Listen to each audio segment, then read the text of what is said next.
इस कार्यक्रम के पुण्यार्चक हैं दादाजी स्वर्गीय श्री मिश्री लाल जी पाटनी, दादी जी स्वर्गीय सोहनी देवी पाटनी, पिताश्री स्वर्गीय पुसराज जी पाटनी, माता श्री स्वर्गीय सुप्रभा देवी पाटनी, राजेश कुमार पाटनी, अनीता पाटनी, बेटा ऋषभ पाटनी, बेटी मेघा पाटनी, बेटी परिधि जैन, दामाद वेद शर्मा, जोरहाट, असम। कल आचार्य भन कह रहे थे, जैसे शांत यदि हम यहाँ बैठते हैं, जिनवाणी सुनते समय जैसे शांत परिणाम हमारे रहते हैं, यदि ऐसे परिणाम 24 घंटे रहने लग जाएं, तो मोक्ष निश्चित हमारी मिट्टी में। वास्तव में हम रह सकते हैं, पर रहते नहीं हैं। जब यहाँ रह सकते हैं तो हर जगह रह सकते हैं, पर निमित्त हमको ऐसे मिलते हैं कि हमारा जो उपादान है वो कमजोर पड़ जाता है। हमारे उपादान में सामर्थ्य है शांत रहने की।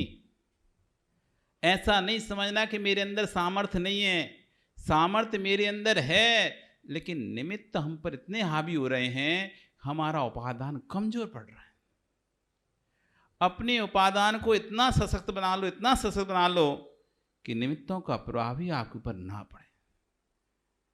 जैसे आचार्यगण कहते हैं, घर बनाते हैं, ऐसा घर बनाते हैं, ऐसा घर बनाते हैं, कितना भी आंधी चले, कितना भी तूफान चले, दौड़कर जल्दी से घर में अंदर हुए, दरवाजा बंद किया।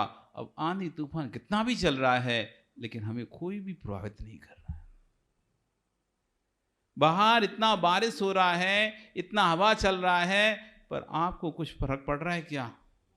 क्योंकि आपने अपना ऐसा उपादान तैयार कर लिया, घर ऐसा तैयार कर लिया है, जो घर किसी बारिश और पानी से प्रभावित नहीं हो रहा है। कोई टपरा नहीं जोड़ जाएगा, टी नहीं जोड़ जाएगा या टूट जाएगा। आपने इतना मजबूत बनाया, इतना मजबूत घर बनाया कि बाहर का बारिश, पानी, ओले, कुछ भी उस घर पर कुछ भी प्रभाव नहीं होता। ऐसे अपने मन को इतना पक्का बनाओ, अपने अंदर इतने गहरे संस्कार डालो कि बाहर के निमित्त आपको प्रभावित ना कर पाए। अरबों खरबों धन लुटाकर मंदिर खरीदे जा सकते हैं, परंतु अरबों खरबों पैसे लगाकर शांति नहीं खरीदी जा सकती। धन खरीद लोगे, अरबों खरबों का पैसा लगाकर आदमी, भगवान आचार्य कह रहे हैं कि शांति नहीं खरीद पाओगे। परंतु जगत के सामग्रियों खरीदकर आप अशांति तो ले सकते हो। शांति खरीदना है, शांति चाहिए तो स्वयं के उपादान को ही निर्मल करना पड़ेगा। जब हमारा स्वयं का उपादान सशक्त होगा, प्रबल होगा, तभी हम अपने आप में शांति प्राप्त करते हैं। और उपादान प्रबल होगा कैसे? समस्या यहाँ पर आ गई। ये तो आपने अच्छा कहा महाराज जी कि निमित्त उपादान को मजबूत करो तो आप निमित्तों से प्रभावित होंगे नहीं। तो उपादान प्रबल होगा कैसे? प्रश्न खड़ा हो गया। गुरुओं की संगति करो, ऐसे लोगों की संगति में रहो जिनको कसाय कम आती है। ऐसे लोगों के पास रहो जो हमारी दूसरे की गलतियों पर हमको उकसाते नहीं है। तुमको ऐसा बोला उसने, तुम क्यों नहीं बोली जाके? तुम्हें भी 4 बातें सुनाना था उसे। ऐसे लोगों की संगति मत रहो। ऐसे लोगों की संगति रहें जो ये कहें, अरे कोई बात नहीं, सुना दिया, छोड़ो, तुम क्यों कसाय कर रहे हो, तुम शांत रहो, तुम चुप रहो, तुम मत बोलो कुछ भी। 2 प्रकार के लोग दिखते हैं ना जगत में। एक कहते तुम सुन के कैसे रह गई, तुम सुन के कैसे रह गई, उत्तर क्यों नहीं है, जवाब क्यों नहीं दिया उस समय, तुरंत जवाब देना था तुमको। आपके अंदर गुस्सा भर रहा है वो, अब आपको फील हो रहा है, हाँ मैंने गलती करी, मैं सुन के रह गई, गलती करी, मुझे उसी समय उत्तर देना था। अब मन देखो, अभी तो क्या था, शांत था, उसने सुना दिया, आपने सुन लिया, कुछ नहीं, आपने बस इतना ही जाके बताया अपने मित्र को या अपने घर में कि उसने उसको ऐसा बोला। अगर वो कह देता कोई बात नहीं, तो बात आपके मन में भी शांत हो जाती, बात खत्म हो जाती वहीं पर। लेकिन उसने क्या कह दिया, तुम चुप कैसे रह गई, सुन के कैसे ही बोली क्यों नहीं, अभी मिले ना तो अब जब मिले तो जरूर बोल देना। अब तुम्हारे दिमाग कीड़ा हो गया, यार तुम तो डरती उससे, तुम बोल नहीं सकती, ऐसे उसने बोल दिया। अब हमारे दिमाग में बात चलने लगी, मुझे बोलना चाहिए था, मैंने गलत किया। ये आपके उपादान को बिगाड़ रहा है। जो आपके अंदर शक्ति थी उसको हीन कर रहे हैं ऐसे लोग। तो ऐसे लोगों की संगति कभी मत करो जो गलतियों को बढ़ावा देते हो, गलतियों पर, दूसरे की गलतियों पर हमको कहते हो कि नहीं उसने गलत किया, तुमको ऐसा करना चाहिए।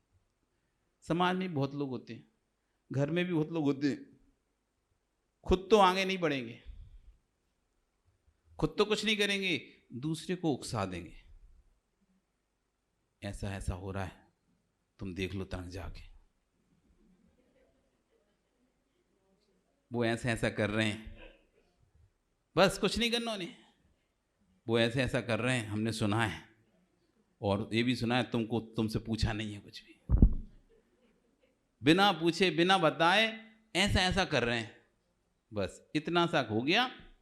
अब भैया सामने वाला तो अरे मुझसे बिना पूछे, मुझे बिना बताए, चलो ठीक है अभी मैं देखता हूं। ऐसे लोगों से बच के रहना। जो व्यक्ति दूसरों के प्रति हमको उकसाता है, दूसरों के प्रति हमको उग्र करता है, ये जीव आपके उपादान को कमजोर करते हैं। जहां आपका उपादान शांत रहने के अभ्यास करता है, शांत रहने का अभ्यास करे, ऐसे तो इसलिए आचार्य कहा कि सद्गुरुओं की संगति करो।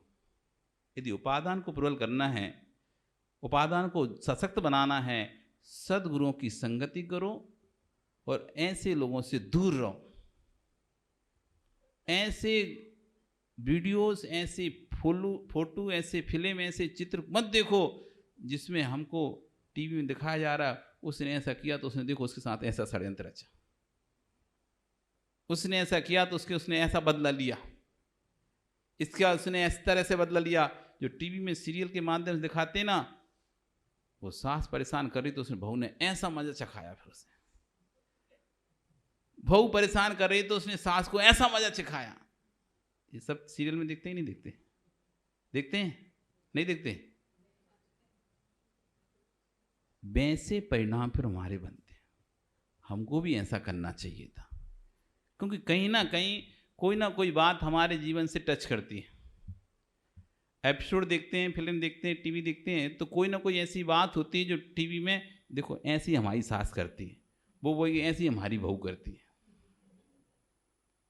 फिल्म देख के, नाटक देख के क्या भाव आते हैं कि ऐसी हमारी बहू करती है, अथवा ऐसे मेरी सास करती है, ऐसे मेरे बेटों ने मेरे साथ किया, अथवा बेटे से ऐसे देखो पिताजी हैं, हमारे ऊपर कोई जिम्मेदारी छोड़ते नहीं है, सब अपनी सिर पर रह के रखना चाहते हैं,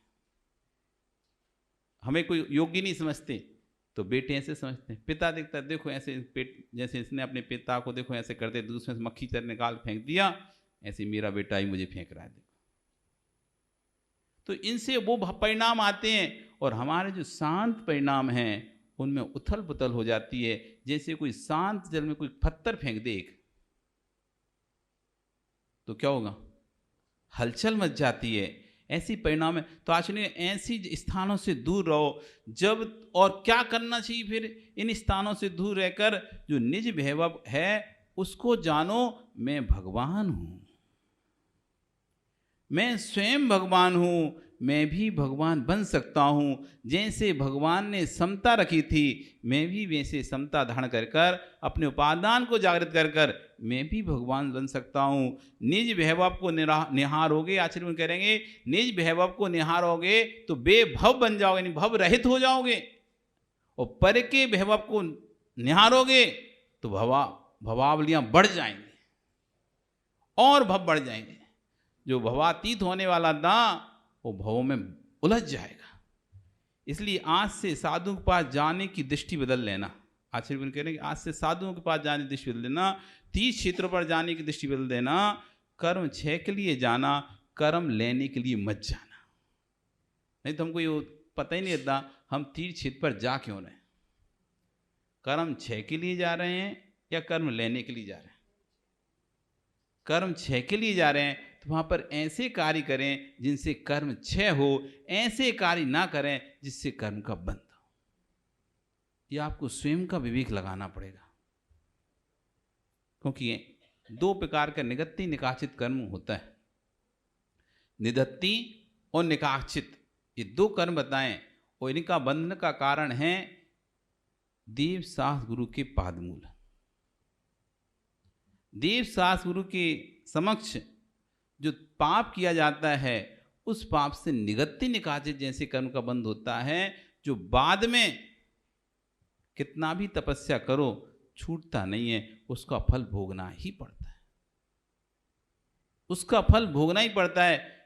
एक में बस फल कम अधिक हो सकता है, दूसरे में तो वो भी नहीं होता, जैसा बांधा है वैसा ही। निकाचित में तो अनुभाग यानी फल देने की शक्ति और टाइम पीरियड कम बड़ हो जाते हैं, लेकिन निहत्ति में वो भी नहीं होगा, बिल्कुल भी घात नहीं होगा, किसी तरह से घात नहीं होगा, जैसा है वैसा ही फल भोगना पड़ेगा।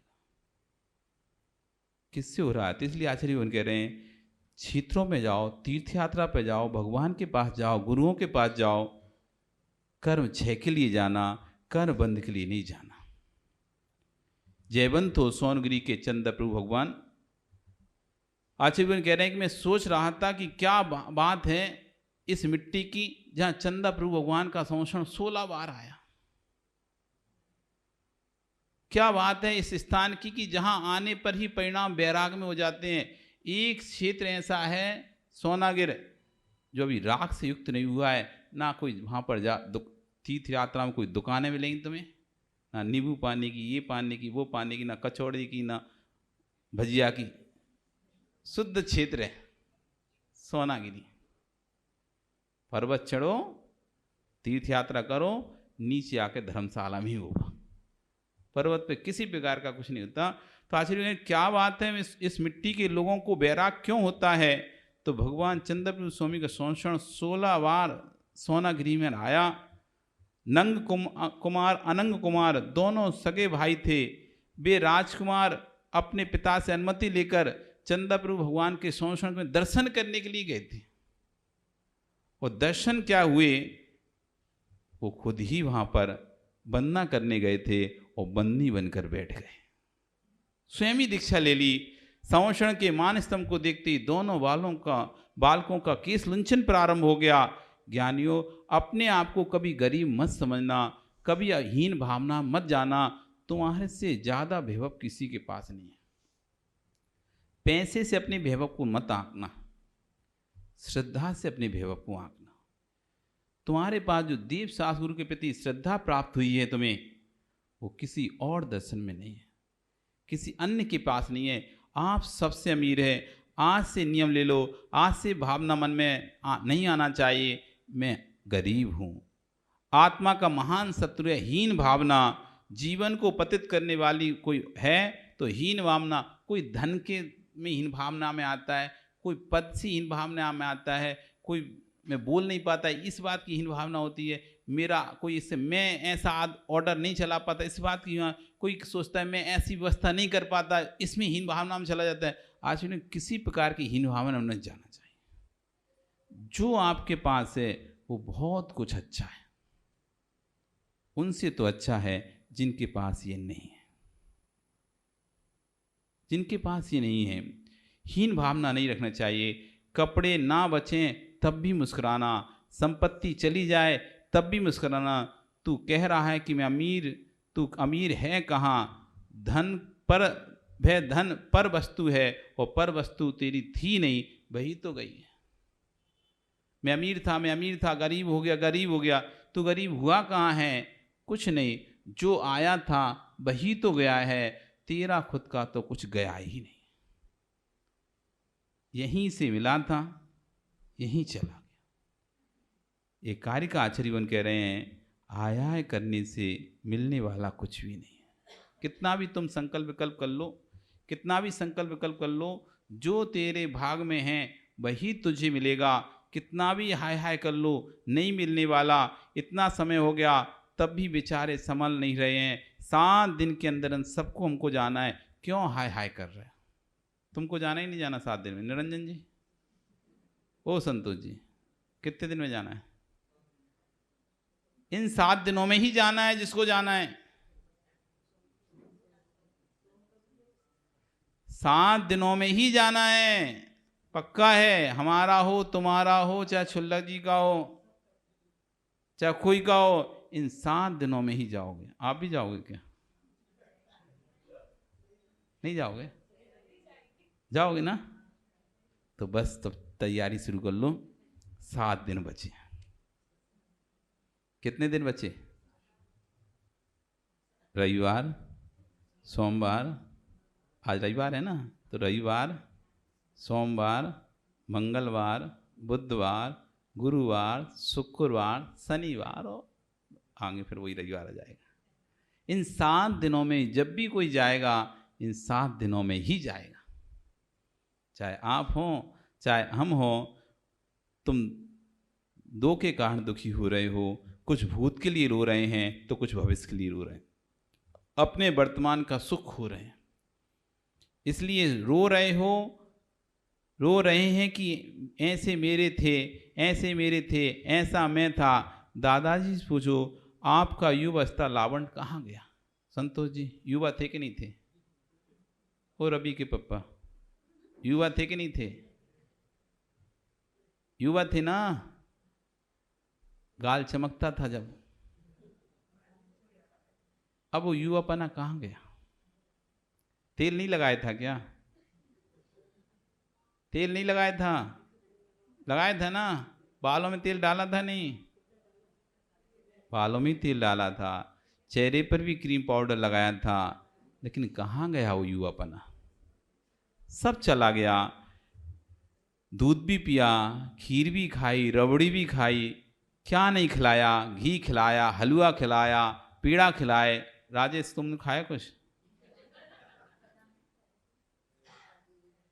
बादाम खाई, काजू किशमिश खाए, फिर भी तो तुम देखो तो बाल नहीं बचा पाए। आशीर्वाद मांगते हो महाराज जी बाल आ जाए। तेल डाला तब भी नहीं बचा पाए। कितना भी खा लो, कितना भी पिला लो, परंतु वस्तु के परिणाम को कोई नहीं बदल सकता। इस ध्रुव सत्य को समझ लो। तुम कितना भी कमा लो, कितना भी धनवान बन जाओ, लेकिन तुम्हें मरने से कोई नहीं रोक पाएगा। ऐसा नहीं है कि पैसे वाले पैसे से बच जाते हो। मरण से कोई भी नहीं बचा पाएगा। वस्तु का जो परिणमन स्वभाव है, ये पुद्गल का स्वभाव है, पूर्ण गलन स्वभाव, ये तो नष्ट होगी ही होगी। चाहे तुम कमाओ चाहे नहीं कमाओ, चाहे धन हो चाहे नहीं हो, वस्तु का परिणमन तो होगा ही होगा। इस सत्य को जितनी जल्दी समझ लोगे, उतनी जल्दी तुम पर वस्तुओं पर संकल्प विकल्प करना कम कर दोगे। इस कार्यक्रम के पुण्यार्चक थे दादाजी स्वर्गीय श्री मिश्री लाल जी पाटनी, दादी जी स्वर्गीय सोहनी देवी पाटनी, पिताश्री स्वर्गीय पुष्पराज जी पाटनी, माताश्री स्वर्गीय सुप्रभा देवी पाटनी, राजेश कुमार पाटनी, अनीता पाटनी, बेटा ऋषभ पाटनी, बेटी मेघा पाटनी, बेटी परिधि जैन, दामाद वेद शर्मा, जोरहाट, असम।